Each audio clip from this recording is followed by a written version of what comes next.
Alamat kosmik kita, tempat kita di alam semesta. Kita tinggal di sebuah planet yang disebut Bumi. Bumi adalah rumah kita, tempat di mana semua kehidupan yang kita kenal berkembang dan bertahan.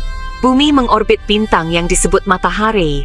Matahari adalah pusat dari tata surya kita, memberikan cahaya dan energi yang diperlukan untuk kehidupan di bumi. Matahari kita, bintang yang biasa-biasa saja, berada dalam kumpulan bintang yang sangat besar yang disebut galaksi Bima Sakti. Galaksi ini adalah rumah bagi miliaran bintang lainnya, masing-masing dengan sistem planetnya sendiri. Bima Sakti, pada gilirannya, hanyalah satu dari miliaran galaksi yang tersebar di seluruh alam semesta yang dapat diamati. Setiap galaksi ini mengandung miliaran bintang dan mungkin triliunan planet. Memahami tempat kita dalam hierarki kosmik ini adalah langkah pertama untuk memahami kisah agung kosmos. Hierarki ini menunjukkan betapa kecilnya kita dalam skala kosmik yang luas. Alam semesta adalah segala sesuatu yang dapat kita amati, semua materi, energi, ruang, dan waktu.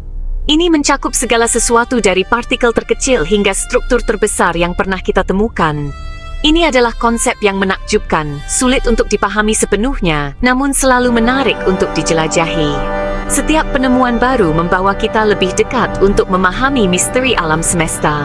Dengan mempelajari kosmos, kita mendapatkan wawasan tidak hanya tentang asal-usul segala sesuatu di sekitar kita, tetapi juga tentang hukum-hukum fundamental yang mengatur alam semesta itu sendiri. Pengetahuan ini membantu kita memahami tempat kita dalam cerita besar kosmos. Pada mulanya, Big Bang. Ini adalah momen yang menandai awal dari segala sesuatu yang kita ketahui. Teori ilmiah yang berlaku untuk asal-usul alam semesta adalah Big Bang. Teori ini menjelaskan bagaimana alam semesta berkembang dari titik yang sangat kecil dan padat. Sekitar 13,8 miliar tahun yang lalu, semua materi dan energi terkonsentrasi dalam keadaan yang sangat panas dan padat. Ini adalah kondisi yang sulit dibayangkan dengan suhu dan tekanan yang luar biasa tinggi. Kemudian, dalam perluasan yang dahsyat, alam semesta lahir. Proses ini dikenal sebagai inflasi kosmik, di mana alam semesta berkembang dengan sangat cepat dalam waktu yang sangat singkat. Ini bukanlah ledakan dalam pengertian tradisional, seperti bom yang meledak di angkasa.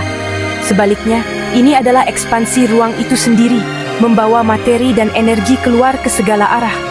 Sebaliknya, itu adalah perluasan ruang itu sendiri, membawa materi dan energi keluar. Alam semesta terus berkembang hingga hari ini, dengan galaksi-galaksi yang terus menjauh satu sama lain. Teori Big Bang didukung oleh banyak bukti, termasuk pergeseran merah galaksi yang jauh, yang menunjukkan bahwa mereka bergerak menjauh dari kita, menandakan bahwa alam semesta sedang mengembang. Dan radiasi latar belakang gelombang mikrokosmik, sebuah cahaya redup dari Big Bang. Radiasi ini adalah sisa-sisa dari momen awal alam semesta, memberikan kita petunjuk tentang kondisi awal kosmos. Alam semesta partikel dari kekacauan menuju keteraturan. Alam semesta kita adalah tempat yang luar biasa, penuh dengan misteri dan keajaiban yang menunggu untuk diungkap. Dalam sepersekian detik pertama setelah Big Bang, alam semesta sangat panas dan padat. Suhu dan tekanan yang luar biasa tinggi menciptakan kondisi yang belum pernah terjadi sebelumnya. Saat alam semesta mengembang, ia mendingin, dan partikel-partikel fundamental seperti quark dan elektron mulai terbentuk. Proses pendinginan ini memungkinkan partikel-partikel dasar untuk muncul dari energi murni. Seiring waktu, partikel-partikel ini bergabung untuk menciptakan proton dan neutron, blok bangunan inti atom. Proton dan neutron ini kemudian menjadi dasar dari semua materi yang kita kenal. Sekitar 380.000 tahun setelah Big Bang, alam semesta telah cukup dingin bagi elektron untuk ditangkap oleh inti atom, membentuk atom pertama, terutama hidrogen dan helium. Ini adalah langkah penting dalam evolusi kosmik. Peristiwa ini, yang dikenal sebagai rekombinasi, menandai transisi penting di alam semesta awal. Rekombinasi memungkinkan alam semesta untuk menjadi lebih transparan. Itu memungkinkan cahaya untuk melakukan perjalanan dengan bebas. Untuk pertama kalinya, akhirnya mencapai kita sebagai radiasi latar belakang gelombang mikrokosmik. Radiasi ini adalah sisa-sisa dari alam semesta awal, memberikan kita jendela ke masa lalu yang sangat jauh. Cahaya pertama, bintang menyala, dan galaksi berkumpul. Gravitasi memainkan peran penting dalam membentuk alam semesta awal. Selama jutaan tahun, sedikit variasi dalam kepadatan materi diperkuat di bawah pengaruh gravitasi. Daerah yang lebih padat menarik lebih banyak materi, akhirnya runtuh di bawah gravitasinya sendiri untuk membentuk bintang-bintang pertama. Bintang-bintang awal ini sangat besar dan berumur pendek, menggabungkan hidrogen dan helium menjadi elemen yang lebih berat di intinya. Ketika bintang-bintang ini meledak sebagai supernova, mereka menyebarkan elemen-elemen yang lebih berat ini ke angkasa, memperkaya medium antar bintang. Dari awan gas dan debu yang diperkaya ini, generasi baru bintang dan galaksi lahir. Bagian 5, jaring kosmik, mahakarya gravitasi. Distribusi galaksi di alam semesta tidaklah acak. Galaksi diatur menjadi struktur yang luas, yang dikenal sebagai jaring kosmik. Jaring ini terdiri dari filamen, lembaran, dan gugusan galaksi yang dipisahkan oleh kekosongan yang sangat besar. Jaring kosmik diperkirakan telah terbentuk melalui keruntuhan gravitasi materi gelap, suatu bentuk materi tak kasat mata yang berinteraksi secara gravitasi tetapi tidak memancarkan cahaya. Gravitasi materi gelap bertindak sebagai perancah, memandu pembentukan dan distribusi galaksi di dalam jaring kosmik, ya. Bagian 6. Materi gelap, tangan tak terlihat alam semesta. Materi gelap adalah salah satu komponen alam semesta yang paling misterius. Ia tidak berinteraksi dengan cahaya, jadi kita tidak dapat melihatnya secara langsung. Namun, kita dapat menyimpulkan keberadaannya melalui efek gravitasinya pada materi tampak, seperti bintang dan galaksi. Pengamatan kurva rotasi galaksi, pelensaan gravitasi, dan radiasi latar belakang gelombang mikrokosmik semuanya menunjukkan keberadaan materi gelap. Meskipun kita tidak tahu terbuat dari apa materi gelap itu, diperkirakan ia membentuk sekitar 85% dari total materi di alam semesta. Bagian 7, energi gelap, kosmos yang membangun. Pada akhir tahun 90-an, para astronom membuat penemuan yang mengejutkan. Perluasan alam semesta semakin cepat. Temuan tak terduga ini mengarah pada konsep energi gelap, kekuatan misterius yang dianggap bertanggung jawab atas percepatan ini.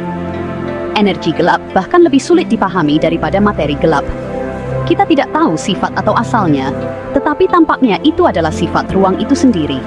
Saat ruang mengembang, kepadatan energi gelap tetap konstan, menyebabkan ekspansi semakin cepat.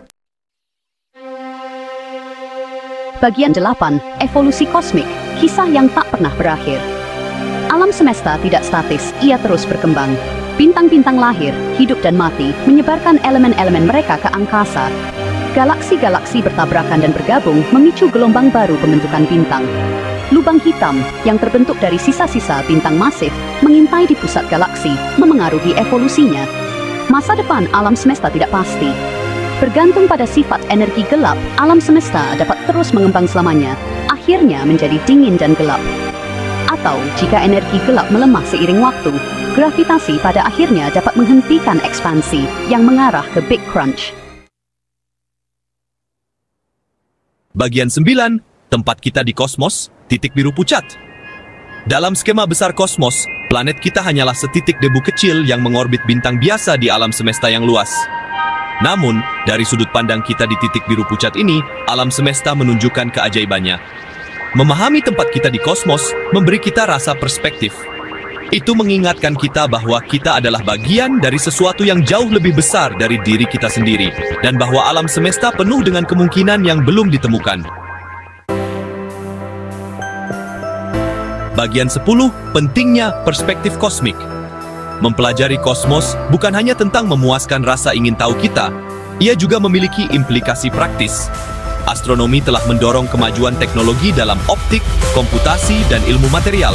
Itu juga membantu kita memahami tempat kita di alam semesta dan tantangan yang dihadapi planet kita. Selain itu, perspektif kosmik mengajarkan kita kerendahan hati dan keajaiban. Itu mengingatkan kita bahwa masih banyak yang tidak kita ketahui dan bahwa alam semesta penuh dengan misteri yang menunggu untuk diungkap. Bagian 11, alam semesta masih terungkap. Kisah kosmos masih ditulis. Penemuan-penemuan baru sedang dibuat setiap saat, menantang pemahaman kita tentang alam semesta dan memunculkan pertanyaan-pertanyaan baru.